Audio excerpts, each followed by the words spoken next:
now, boys. You know from the song that Britney Spears is the troubadour of boys of all kinds. So you wonder, who are the dream men in her life right now? Well, see if you can guess which photo she keeps in a solitary picture frame in her living room. I know which one you're talking about. I'm embarrassed. I have it here. I have it here. Ta-dum! The crush continues.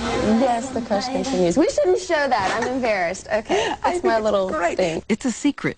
Inside, she's still a fan. So who are the dream guys now? Still Brad? Yes, definitely Brad. And I don't know. Ben Affleck, he's cute. And I think Colin Farrell's really cute, too. I think it's refreshing that he doesn't care what people think about him, and he says whatever's on his mind. Are you still friends with him? I mean, we talk every once in a while, but he's very busy right now. Yeah, because I followed the kissing and the tabloids, and are they together, or no, were they just out for a minute? Oh, no, we're not together. I'm single right now, completely single, so. Something about the way you say that, completely single. It's a good thing. I mean, of course you get lonely sometimes, but I like being by myself right now. I think it's good for me. But before I go, y'all give me a group hug. Is that okay? In some ways, she's like a laboratory experiment in the insulating power of relentless fame. Remember, no high school or college life to practice dating. No anonymity for trial and error and embarrassing choices. After the Farrell frenzy, what she's called a regrettable near fling.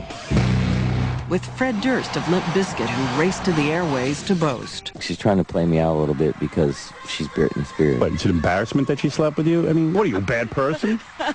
You said recently, I'm not doing so good with relationships. No, I'm not. It's hard for me to let people in sometimes. Yeah. And she always seems to be paying for her teenage comments. You're right, Britney. You're left. We get an interview with her? See what I go through? That she was going to stay a virgin until marriage. I would love to be able to try and wait till I'm married.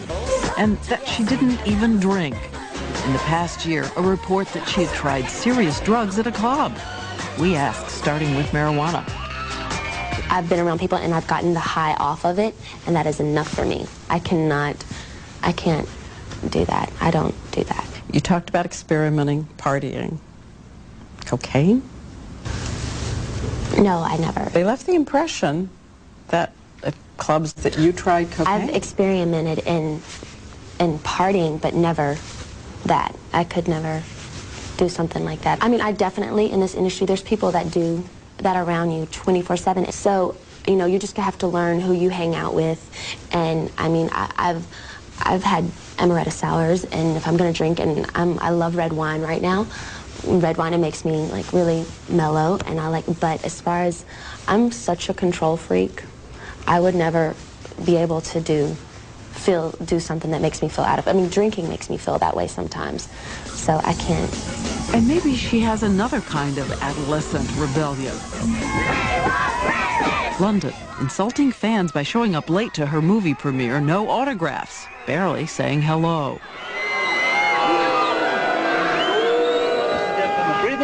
In Mexico City, 4 months later, a finger for the paparazzi. And then, 5 songs into her concert, the last night of her world tour, she walked off stage in front of 50,000 fans. It's too dangerous a situation, okay? It was raining, and she says it was dangerous. We're going to go out there, and we're going to do the first 2 songs, or whatever, like if it starts to clear up, but if it starts raining again, and if it's bad, then I'll just stop in the middle of the show. And indeed, a documentary shows she and her tour manager are agonizing over what to do backstage. It's all irrelevant with it coming down right there, nobody's going on. But out front, the crowd turned and started yelling, "Fraud, fraud." And it all happens as she's starring as a kind of villain in the tabloid accounts of supposed jealous arguments and then a horrible breakup with her self-proclaimed first love, Justin Timberlake. You've had a rough year. You've had a year that would test a lot of people. Illness in the family. A breakup.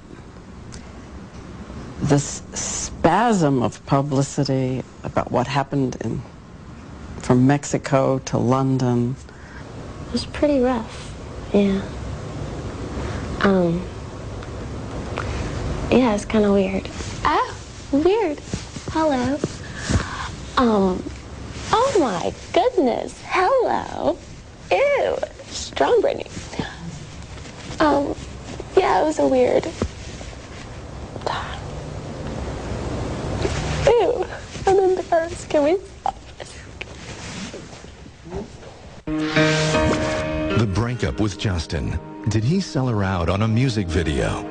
Britney's side of the single. He's left the impression that you weren't faithful, that you betrayed the relationship. When Primetime returns.